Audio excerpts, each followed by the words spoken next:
Welcome to our channel. So నాతో పాటు senior journalist Bharadwaj గారు ఉన్నారు. సో ఆయనతో మనం మాట్లాడదాం. So sir, night pre release event జరిగింది ధనుష్ గారిది. సో అందులో ఆయన స్పీచ్ మాట్లాడేటప్పుడు తమిళ్లో మాట్లాడడం జరిగింది. స్పీచ్ అంతా కూడా తెలంగాణలో ఆయన ప్రీ రిలీజ్ ఈవెంట్ చేస్తూ ఆయన తెలుగు సినిమా కోసం ఆయన తెలుగు స్టేట్కి వచ్చి తమిళ్లో మాట్లాడటం అంటే ఇప్పుడు ఫ్యాన్స్ కూడా అర్థం కావాలి కదా సార్. సో ఇప్పుడు ఎంత ఓటీటీలో వచ్చినా మనం సబ్ టైటిల్స్లో మనం మలయాళం తమిళ సినిమాలు చూసినా కూడా స్పీచ్ కూడా లైవ్లో వినడానికి, ఎందుకంటే ఆడిటోరియం అంతా నిండిపోయింది, దద్దరిల్లిపోయింది ఆ ఫ్యాన్స్కి అందరికీ.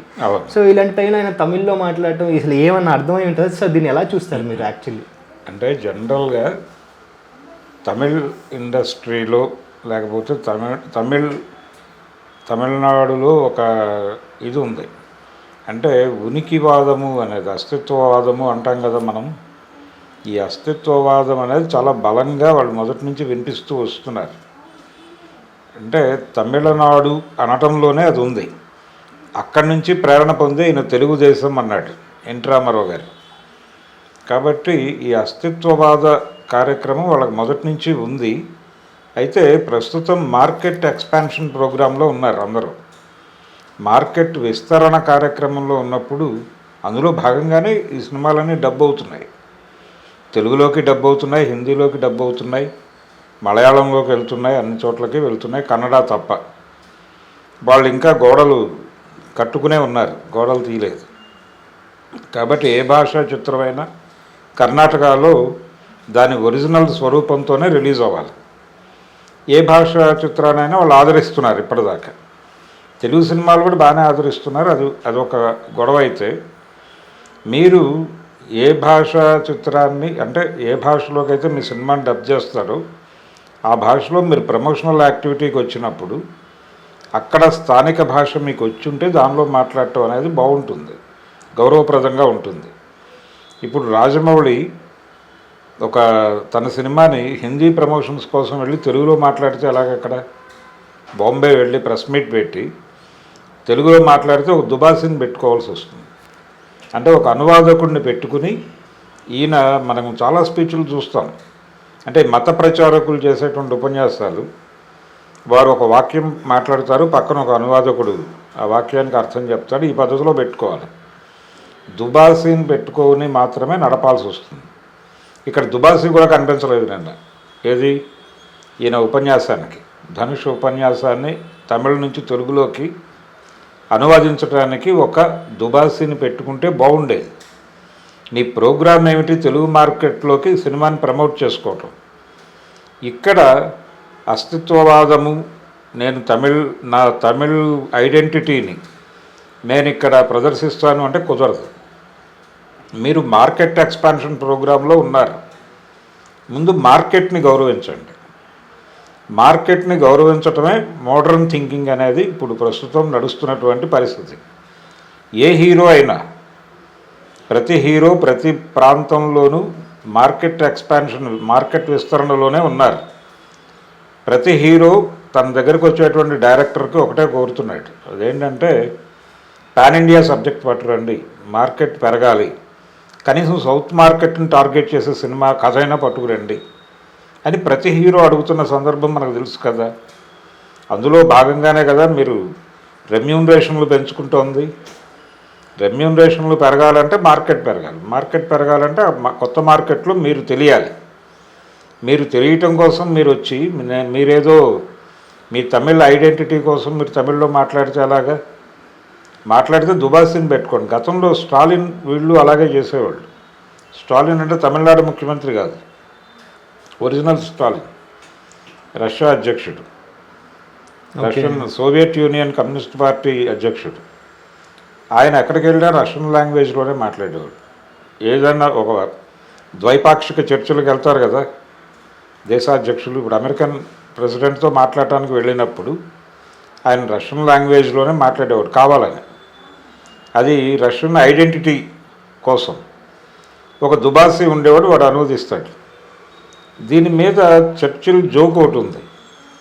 అంటే మనం మాట్లాడిన తర్వాత ఆయనకి ఇంగ్లీష్ తెలియదు అనే ఇంప్రెషన్లో ఇక్కడ నుంచి ఇంగ్లీష్ని రష్యన్లోకి అనువదించి చెప్తారు.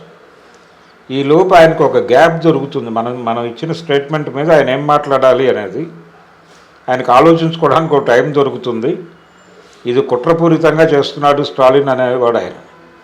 సరే, ఆ గొడవ పక్కన పెడితే ఈయన గొడవకు వస్తే, ఈయన ఈ తమిళ ఐడెంటిటీ అనే దానికోసమే తమిళ్లో మాట్లాడాడు నిన్న అనేది స్పష్టం. ఇది తమిళ సినిమా, నేను తమిళ సినిమా నటుడిని, తమిళ నటుడు కొత్త మార్కెట్ల కోసం వచ్చాడు అని చెప్పాడు. బాగానే ఉంది, ఐడియాతో మనకు విభేదించాల్సిన అవసరం లేదు. కానీ ఇక్కడ లోకల్ మార్కెట్ని టార్గెట్ చేస్తున్నావు కాబట్టి వచ్చిన ప్రేక్షకులందరికీ తమిళ్ వచ్చి ఉండాలనేటువంటి అవకాశం లేదు. అందుకని నువ్వు ఒక దుబాసిని పెట్టుకో, ఒక అనువాదకుడిని పెట్టుకో, నువ్వు చెప్పిన ప్రతి మాటకి అనువాదం చెప్పించుకో. నేషనల్ లీడర్స్ వచ్చి ప్రాంతీయ భాష వాళ్ళు ఉన్నటువంటి ఓటర్లను అడ్రస్ చేసేటప్పుడు వాళ్ళ అనువాదకులను పెట్టుకుంటున్నారుగా, అలాగే నువ్వు పెట్టుకొని చెయ్యి. అది ప్రత్యేకంగా ఉంటుంది, జనాలు చెప్పుకుంటారు. అలా కాకుండా వన్ వేలో మీరు తమిళ్లో మాట్లాడేస్తే అలాగే రజనీకాంత్ తన సినిమా ప్రమోషన్కి వచ్చినప్పుడు తెలుగులోనే మాట్లాడుతున్నాడు ఇప్పటిదాకా. అలాగే కమల్ హాసన్ కూడా మొన్న భారతీయుడు ప్రమోషన్ కావచ్చు, భారతీయుడు ప్రమోషన్లో శంకర్ కూడా తెలుగులోనే మాట్లాడాడు. అంటే ఏ ప్రాంతానికి వెళితే ఆ ప్రాంతపు భాష మాట్లాడతాం. అంటే బాంబే వెళితే హిందీలో మాట్లాడటం ఇది అనివార్యం. ఈ పద్ధతిని బ్రేక్ చేయాలనే ఆలోచన ధనుష్కుంటే మంచిదే. తమిళ ఐడెంటిటీని నేను ప్రపంచవ్యాప్తం చేస్తాను అంటే ఓకే, దాంతో ఎవరికి భేదాభిప్రాయం ఉండాల్సిన అవసరం లేదు. కానీ కన్వే కావాలి కదా, ఎందుకు వెళ్ళారు అక్కడికి, మీ అభిప్రాయం ఏమిటి అనేది అక్కడ ఉన్నటువంటి శ్రోతలకి, లేదు ఆ సభకు వచ్చినటువంటి ఆహ్వానితులకి, వీళ్ళందరికీ అర్థం కావాలి కదా. అర్థం కావడానికి మీరేమో మీ ఐడెంటిటీ కోసం మీ భాషలో మాట్లాడుతున్నారు. అందుకని మీరు మీ సినిమాని డబ్ ఎందుకు చేస్తున్నారు, తెలుగులోకి ఎందుకు డబ్ చేశారు, తెలుగు ప్రేక్షకులకు అర్థం కావడం కోసం కదా. అట్లా మీరు ఓ డబ్బింగ్ పెట్టుకోండి, మీ స్పీచ్కి కూడా ఓ డబ్బింగ్ పెట్టుకుని చేసుకోండి, తప్పేం లేదు దానిలో. లేదంటే ఇంగ్లీష్లో కూడా మాట్లాడచ్చు కదా సార్. ఇంగ్లీష్లో మాట్లాడేటప్పుడు తెలుగులోనే మాట్లాడతాడు. ఆయనకు తెలుగు రాదని కాదు, ఆయనకు తెలుగు వచ్చు. తెలుగు రాదని ఎవరు చెప్పారు ఆయనకి? వారికి తెలుగు క్షుణ్ణంగా వచ్చు. అయినప్పటికీ ఆయన మాట్లాడలేదు అంటే తమిళ్ ఐడెంటిటీని ఎక్స్పోజ్ చేయదలుచుకున్నాడు ఆయన. అందులో భాగంగానే ఆయన తమిళ్లో మాట్లాడాడు. సో సార్, ఈ యాటిట్యూడ్ చూసుకుంటే మనం రేపటి రోజు ఆయనకే కదా లాస్, నష్టం ఆయనకే. అందుకే నేను చెప్తోంది, అంటే జనరల్గా ఒక ఐడియాలజీని ప్రమోట్ చేయాలి అనేటువంటి తపన ఉంటుంది కొంతమందికి. ఆ తపన ఉండటం తప్పేం కాదు, తపన ఉండొచ్చు, కానీ ఆల్టర్నేటివ్ ఉండాలిగా. నువ్వు ఒక అనువాదకుడిని పెట్టుకో. ఇప్పుడు నేను ఇందాక చెప్పిన ఉదాహరణ అదే. రష్యన్ ప్రెసిడెంట్ ఇంకోళ్ళతో మాట్లాడటానికి వెళ్ళినప్పుడు స్టాలిన్ ఆయన రష్యన్ లాంగ్వేజ్లోనే మాట్లాడేవాడు వాంటెడ్గా. అంటే అవతల వాడు మాట్లాడే భాష నీకు అర్థమవుతుంది, ఈయన సమాధానం చెప్పడానికి టైం తీసుకుంటాడు. అంటే అవతల వాళ్ళు మాట్లాడినప్పుడే ఈయనకు అర్థమవుతుంది, దాన్ని రష్యన్ లాంగ్వేజ్లో అనువదిస్తారు. ఈ టైంలో ఆయన ఒక నిర్ణయం తీసుకుని మాట్లాడతాడు. అదొక వ్యూహం. అలాంటి వ్యూహాలు ఏవైనా ఉన్నాయా ఇక్కడ అంటే అటువంటిది ఉండాల్సిన అవసరం ఏం లేదు. ఈయన ఒక దేశానికి అధ్యక్షుడు కాదు, లేదు ఇక్కడ ఏదైనా యుద్ధ వ్యూహాలు అవి లేవు. మీరు వ్యాపారం కోసం వచ్చారు, సినిమాని ప్రమోట్ చేసుకోవడం కోసం వచ్చారు. వచ్చినప్పుడు ఈ తంతంతా ఎందుకు, ఈ ఐడెంటిటీ గొడవ ఎందుకు? ఐడెంటిటీ గొడవ తప్పని నేను అంటలేదు, అది మాట్లాడడం, తమిళ్లో మాట్లాడటం మంచిదే. అప్పుడు మీరు ఏం చేయాలి, ఒక అనువాదకుడిని పెట్టుకుని చేయాలి. అనువాదకుడు లేకుండా మీరు అది చేయటం తప్పు, అది సవరించుకోవాలి. అలాగే రేపు రాజమౌళి తన సినిమాని తమిళనాడులో ప్రమోట్ చేయడానికి మహేష్ బాబుతో సినిమా చేస్తున్నాడు కదా. ఇప్పుడు మహేష్ బాబు అక్కడికి వెళ్ళి తెలుగులో మాట్లాడి తమిళ అనువాదకుడిని పెట్టుకుంటే అది న్యూస్ అవుతుంది ఖచ్చితంగా. కానీ తమిళ్లోనే మాట్లాడతారు వీళ్ళు.